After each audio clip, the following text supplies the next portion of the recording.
doesn't look right. I need a light right here.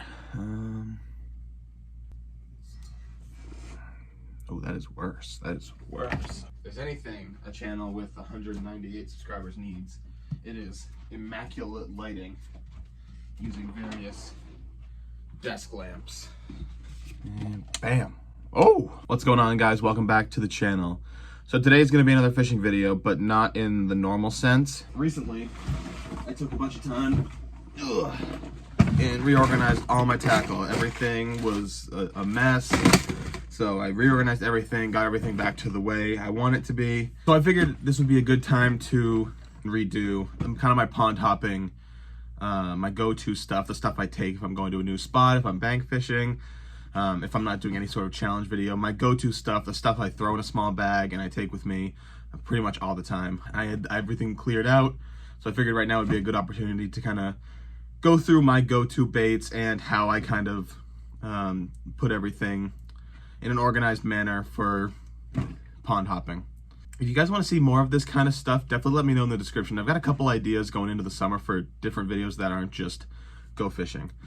Besides the slams, I really like this idea. If you guys want some more in-depth stuff like this, like how I kind of differentiate my go-to stuff depending on where I'm fishing, if I'm fishing shallow, if I'm fishing from the bank, if I'm fishing deeper water in a kayak, off the boat, whatever, because obviously that stuff does change. I would love to get more in detail with this kind of stuff, at least within my own experiences, because especially in deeper water, I am no expert.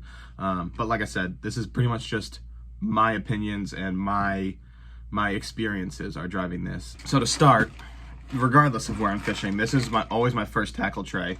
And I'm gonna see if I can show you guys. It's just my hard tackle, or just basic tackle. Hooks, weights, whatever. I don't know if you guys can see that tape, but I've got everything labeled, from the EWG hooks, the bait holder hooks, the drop shot stuff, split shots, swivels, wacky hooks, offset hooks. Like, everything is labeled, everything is organized the way it should be. A lot of the stuff that I throw when I'm going pond hopping relies on this. So this right here is always my go-to to start. I mean, I don't even create a separate tray for this. I just take this. So everybody, I feel like this is kind of weird thing going around where people want dedicated tackle bags, whatever that means, and they want like the newest, nicest stuff. But if you're asking me, any old backpack that can fit a couple tackle trays is perfect for pond hopping or out in the kayak. This bag here I have happened to have for probably a decade. Most of the zippers are broken on it. The cup holder is completely torn off right here. We used it for ice fishing a bunch, but obviously we're not doing a bunch of ice fishing right now. So during the summer, this is my pond hopping bag. So I just throw everything in here. It's pretty empty right now just because I haven't been doing much pond hopping, especially since I just reorganized. But we got the scale on the side just in case we hook onto any dinos. Usually in this little front pouch right here, I've got, like I said, I don't right now, but usually I'll put pliers, multi-tools in there, anything that I'm using to change baits over. If I need pliers to get a hook out, anything like that, it's going to be easily accessible right in this front pouch. And then we've got this middle pouch here, which is usually where, and we'll see if I have any. Yep. So this is the one thing I didn't clear out. This middle pouch is usually where I put any soft plastics that I use that day. I still have some cleaning out to do. There's some empty ones here, but really, unless there's anything specific I'm trying to do, I will always carry with me a couple packs of Yum Dingers. That's always my go-to, especially on ponds I've never fished before. The Senkos are the easiest shallow fishing bait you'll ever throw, especially up kind of a little more north. A lot of these ponds up here, one of the main forage is craw, so I've always got at least one pack of rage-tail craws on me in a bunch of different colors.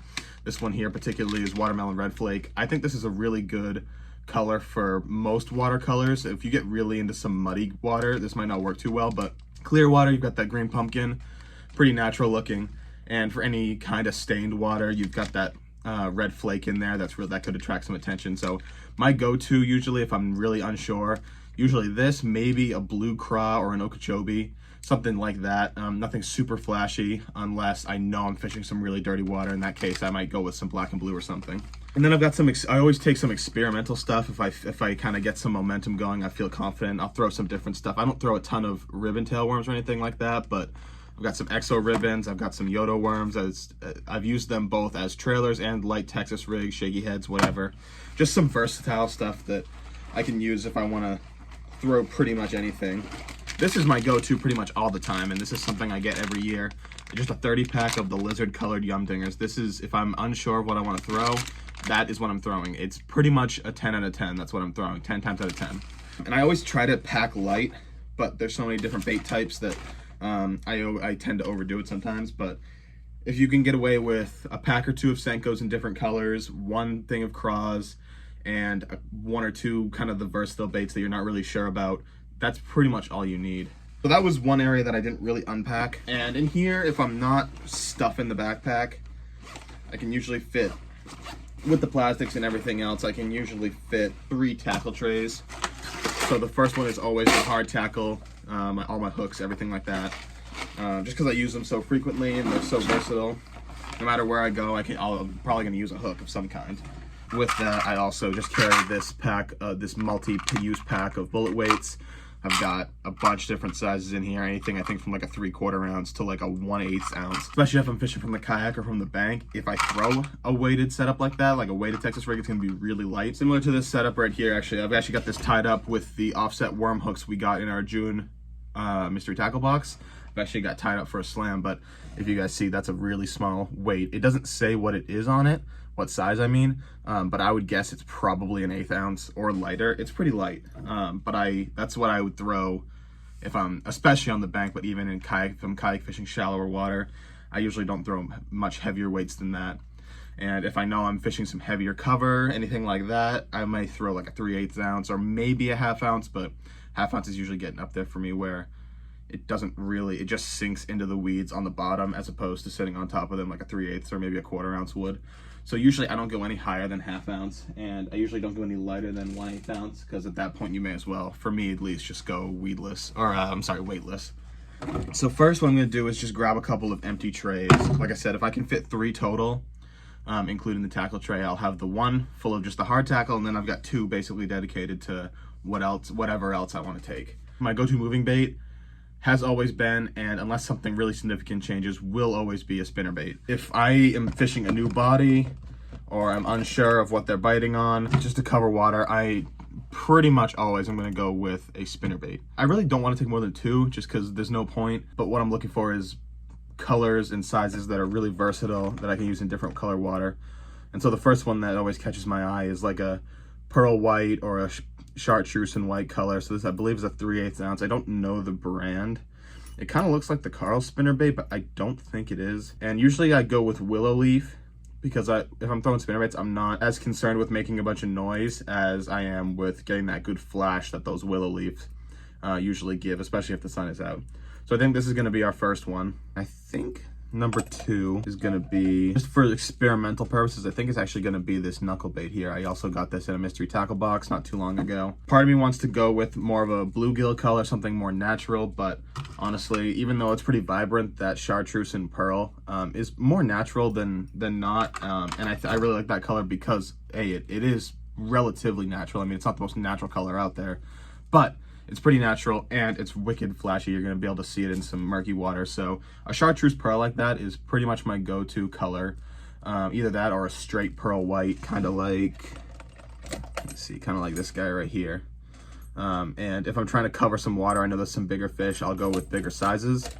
So I've got a 3/8 ounce, and with the knuckle bait, I believe the knuckle bait's a 1/2 ounce, so we're gonna do those 2. And you know what? I am gonna break my rule. I think I'm gonna go with 3. I think I'm also gonna I'm gonna throw in a Strike King Banshee spinnerbait. I love the sexy shad. This is a 1/2 ounce, so it's really good for really getting out there, covering water. The willow, I love the huge blades on here. You're making a ton of noise. The one thing I'll say I don't like about this spinnerbait in general is if you look closely, you've got nothing to keep a trailer there. There's no barb actually pointing in the opposite direction to keep a trailer there. But both of the other ones do. And so if I were to throw this one, I would probably just throw it, no trailer, maybe just with a trailer hook. But I've always loved the sexy shad color. Again, it's one of those colors where you've got enough of the yellow there to catch a fish's attention in some stained water, but it's also really natural. So it's one of those baits that works at least pretty good in most watercolors. So that's what we're gonna start with. And that's gonna be plenty. I mean, more often than not, I'm going to have both this backpack for pond hopping and this whole tote of tackle in my car when I go places. So if I get to the spot and I see it's wicked stained, I can change some baits out on the fly, but this is just kind of as general as I can make it. And as much as I don't throw them, I know that they are pretty, especially in the spring, early summer, they are killer. So what we're gonna go with next is a lipless crankbait. This is a craw colored clutch. These are pretty much the two colors that I think you need, unless you're fishing some really interesting water on either side of the spectrum, whether it's really clear or really stained, really muddy. But otherwise, if you're fishing somewhere in the middle of the spectrum here, I think these are the only two color crankbaits you need, at least in my experience. You got craw, because a lot of forage, especially in Maine. You got a lot of crayfish, and also sexy shad. Again, you've got that pearl white, which is both natural and shows up a lot in some stained water. I don't throw lipless very often, and if I do, I think one of these two colors is pretty much all you're gonna need. Basically, I'm just going through all the trays, and if there's something that I want to put in there, I'm going to, because I got 2 trays worth to fill, so I may as well. And next we come to crankbaits. These are mostly shallow divers and square bills, mostly because I'm either fishing from the bank or I'm fishing shallower water. I'm more of a shallow water angler anyway, mostly because of the lack of boat, but that's also what I was raised on. I was raised on finding shallow creeks and stuff like that. That's normal. That's what I've kind of grown up fishing with, so that's mostly what I'm used to. So I think we're gonna go with a few square bills. I don't think we need anything else. So there's some deeper divers in here, but so it's not even really worth considering. I think we're gonna go with, I don't even remember the brand of this. I think I got this in a mystery tackle box like 2 or 3 years ago, but this is pretty much the only square bill I've ever had any consistent success on. Kind of that sexy shad color, except kind of the blue is replaced with a black up top. And as you guys can see by that back treble hook, you can see it's all bent out of shape. Like I said, this is the only one I've had a bunch of success on. And honestly, most of the success I've had on this one is pickerel, not even bass, but I have got a few bass on this. And I think we're also gonna go with a banger. This is kind of, again, similar to the sexy shad color. You got the green on top instead. You know what, we're gonna leave the banger. And instead we're gonna, I believe this is a Rebel square bill. We're actually gonna throw this in there instead, like a blue craw color. Not that this is something I'm super familiar with, but this is in a mystery tackle box, one of the elite boxes. And like I mentioned before, I really want to start using these baits. So if I put it in the package, then it'll give me some incentive. So now we've got the hard swim bait, we've got 2 lipless, 2 square bills. Next, especially for me, really in the spring, but all year I catch them on, is jerk baits. I'm gonna put at least 2 jerk baits in here because I catch them so frequently on them. I love the twitch and pause. I catch a lot, especially in the spring, I catch a lot of bass on jerk baits on that pause. I'll go twitch and give it a really long pause, especially those suspending jerk baits where it sits right in the strike zone. So I'm gonna really load up with jerk baits, I think, because they're just easy. They're not the best to cover water with because they're not quite as quick as a crankbait or spinnerbait or something like that, but I just think that erratic action is deadly with bass. So I think the first one we're gonna go with is a Strike King KVD suspending jerkbait. You've basically just got a silver shad color here, nothing super intense. You've got kind of that bigger size where it's still small enough that you've only got the 2 trebles, but I mean, compared to, I don't know, something like this older kind of Rebel Fire Tiger, you've got that size difference. I think this is a good kind of medium size where some smaller bass are still gonna take this, and trust me, I've caught some small fish on jerkbaits this size. But it's also big enough to attract those bigger fish as well. For some really natural color, we're gonna throw this bluegill Scout in as well. I'm gonna be honest, I don't remember if this is suspending or floating. I think it's a suspending jerkbait, but it's also got a pretty small bill overall, so it's not gonna suspend super deep in the water. So there's 2. I think we're gonna go with 4 jerkbaits just because I use them so frequently. Next, we're gonna go with, I think, Rapala X-Wrap, blue and white, or blue and clear, I guess. I've caught a bunch on this as well. This one dives a little bit deeper, and actually, I don't know if you guys can see, I'm gonna bring it real up close, and I'll move the light a little bit too. But this guy is all scratched up. You can kind of see some scratches on the top there on the blue. But I've caught some bass on this, but on the X-Wrap, I've caught a lot of pike, especially this spring. And I think to round out the jerk baits, and to also get something a little smaller in there, if I'm in a pond where I know there's a lot of smaller fish. Let me just get it out of the box. We're gonna go with this Rapala Husky jerkbait, so a little bit smaller. We've got that 2 treble hook, smaller body, so if you've got some smaller fish, then they're certainly going to be more attracted to it. So we've got all suspending jerk baits. The only situation where I would go with a floating jerk bait is if you're fishing some really shallow water. But if you're fishing anything more than 4 feet or more, I would go with suspending, because that jerk bait's going to sit in that strike zone as opposed to floating up. If you've got fish that are hitting it on the pause, then they're going to sit there and look at it just float up instead of going for it. You want that jerk bait to really stay there in that strike zone, and I think that's pretty important. Over the last couple of years, I've really gotten into throwing jigs. I never really was into it, mostly because I just don't think I was really familiar with it. As I think probably 3 or 4 years ago is when I really started taking fishing seriously.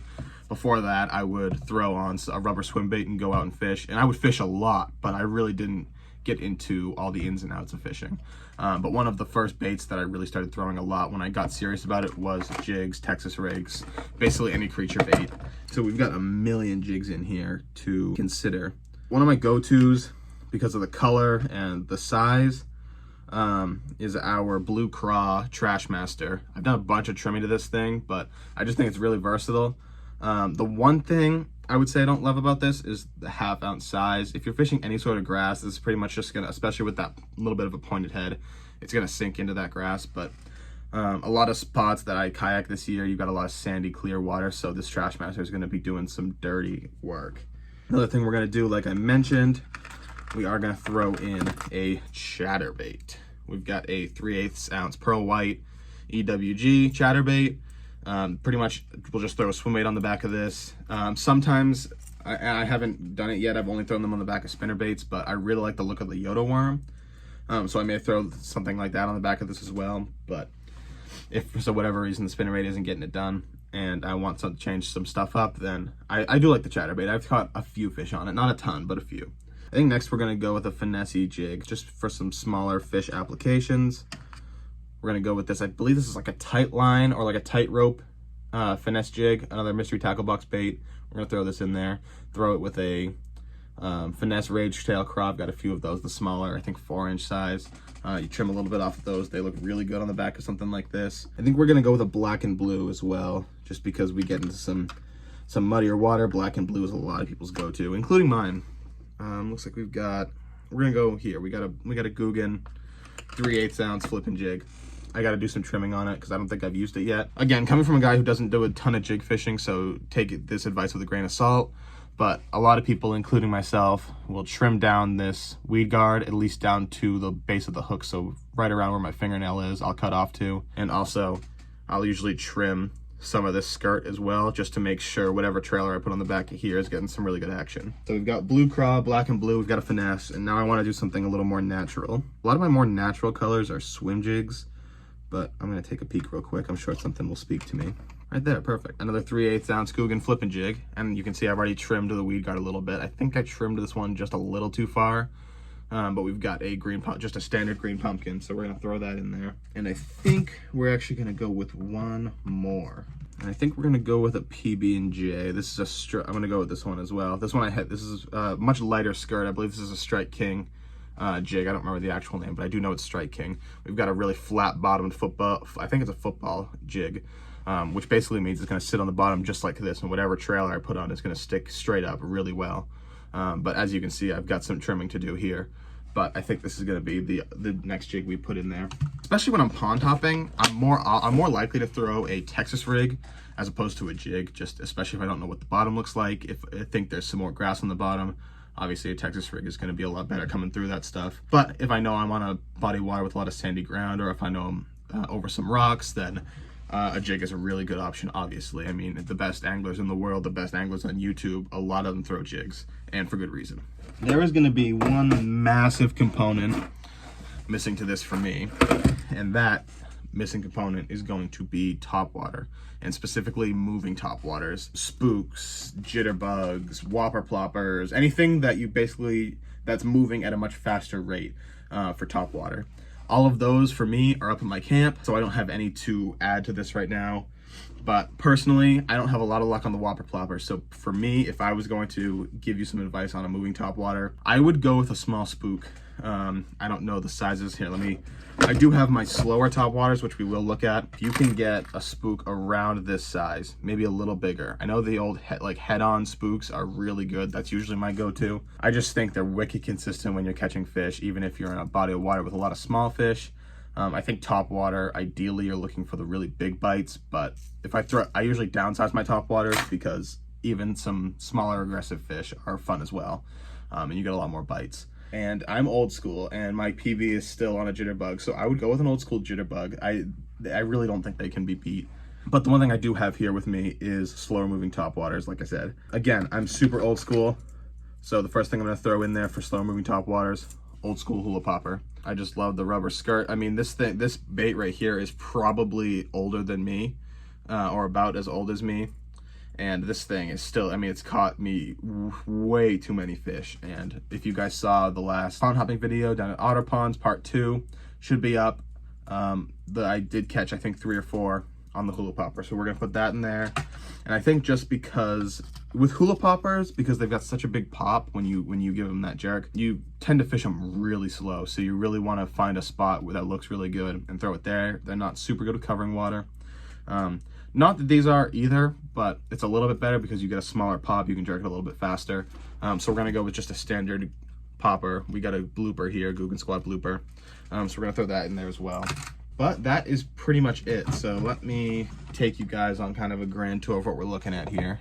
So after everything's said and done, we've got a couple of the jigs up here. We've got more of our natural color. Oh, you can't even see. Natural colors, the PB&J, the green pumpkin. We've got our poppers, finesse jig, jerkbait, topwater frogs. And we have got our other jigs down here. We've got the Trash Master and the black and blue Guggen. And the other one, we've got chatterbaits, spinnerbaits. We've got 2 or 3 spinnerbaits, lipless, or I'm sorry, square bill, lipless cranks, and a swim bait. Like I said, the one thing we're definitely missing from here, and I'll fill in these spots, is some moving topwaters, spooks and jitterbugs and stuff like that. But this is all gonna fit very easily in this backpack. And like I said, you really don't, as much as people are gonna say you might, or that they want them, you don't need any sort of special backpack. Any old school backpack is perfect. And we got the plastics up front, and as you can see, there's still a ton of room up top here. And this is usually where I put camera equipment, extra GoPro batteries, battery charger if I'm out on a long trip, stuff like that. That's pretty much everything I use if I'm going to a spot I don't know. So I mean, it's pretty light overall. This is pretty, I've got probably 2 or 3 rods with me and just this backpack. It's pretty simple. My one piece of advice I would say to anyone who's trying to get into some pond hopping, they don't really know what to throw, don't overcomplicate it.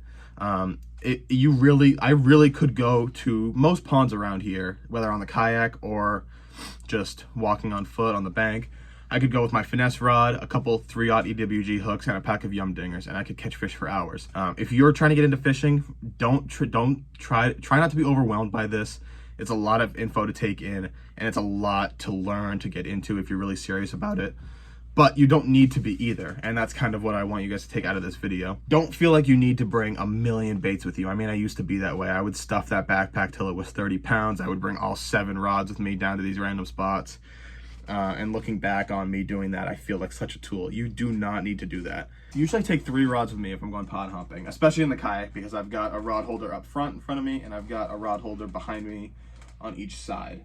But if I were to narrow it down to 2 rods to take with me, first one would be this guy right here. This is my go-to. This is pretty much my go-to rod, unless I'm doing some heavy fishing.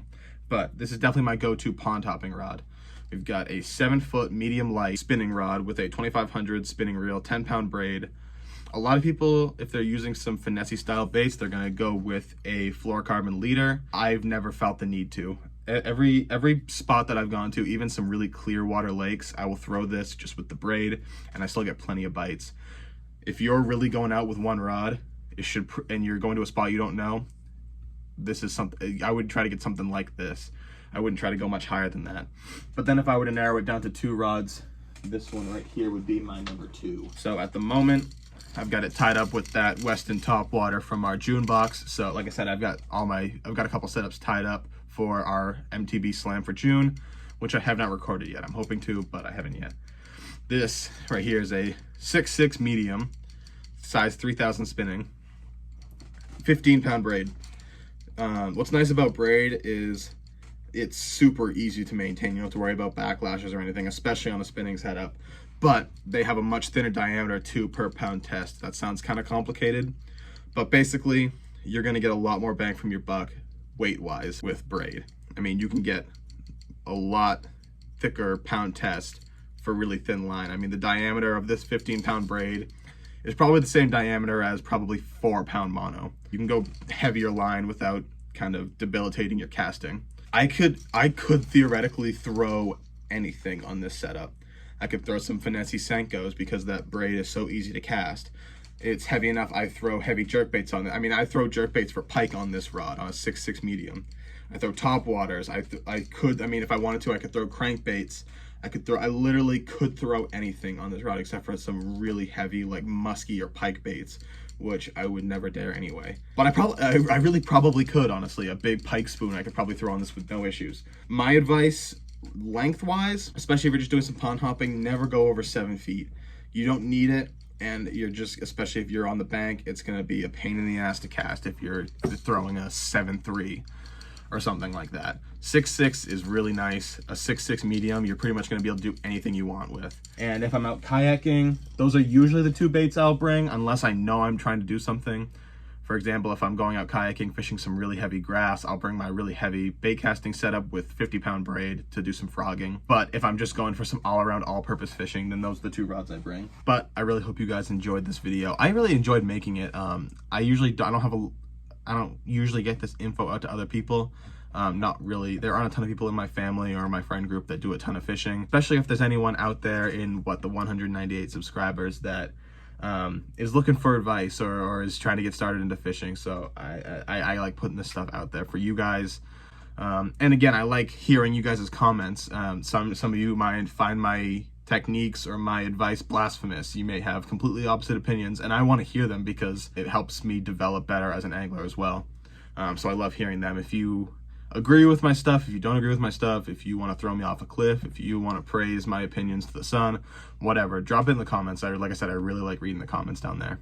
So at this point in the timeline, I'm trying to think. You guys have probably just seen, last week was probably a striper video because I've got that in the edit right now. And you may have already seen a slam for the June box as well. And then upcoming, there's a couple different series I want to start. Once we hit 200 subs, I've got some big news. Otherwise, just normal summer. I hope you guys enjoy this video, and I will see you in the next one. Later.